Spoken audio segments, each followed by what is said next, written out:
Piliin mo yung babaeng asikasuhin ka, itatrato ka bilang lalaki, hindi ka mamaliitin. Hindi ka niya ipe-pressure na makipagsabayan ka sa mga lalaking big time na o mayayaman na. Piliin mo yung babaeng nandyan kahit 0-0 ka pa.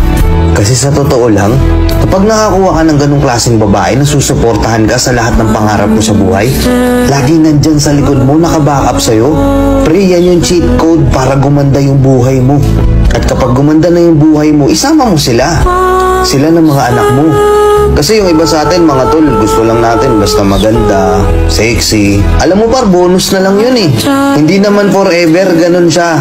Hindi forever mo ang bata siya. Dadating yung time na magbabago yung form ng katawan niya.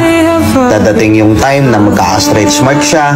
Dadating yung time na hindi na siya magiging kagaya nung una mo siyang nakilala. E paano pag dumating yun? Paano pag dumating yung time na yun na ganun na yung itsura niya, nagbago na?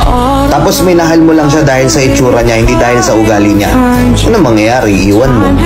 Gahanap ka ng bago, hanap ka ng mas fresh.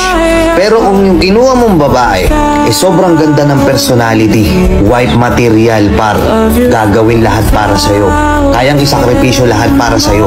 Tumanda man yan, magbago man yung itsura niyan, maniwala ka, hindi mo magagawang iwan yan. At syempre, kapag kaya naman niyang gawin lahat yun, huwag mo naman sanang abusuhin. Kasi swerte ka na kapag nakakuha ka ng ganung klaseng babae. Sila yung babae na hindi nila kailangan ng material na bagay. 3 lang ang hinihingi ng mga ganyang klaseng babae: time, effort, at pagmamahal. Yun lang. Tama ba mga madam? Huwag kang bumasa sa itsura, bonus na lang yun. Piliin mo yung mga kasama mo habang buhay. Yung hindi magiging toxic sa buhay mo. Nakuha mo? Let's go and peace out.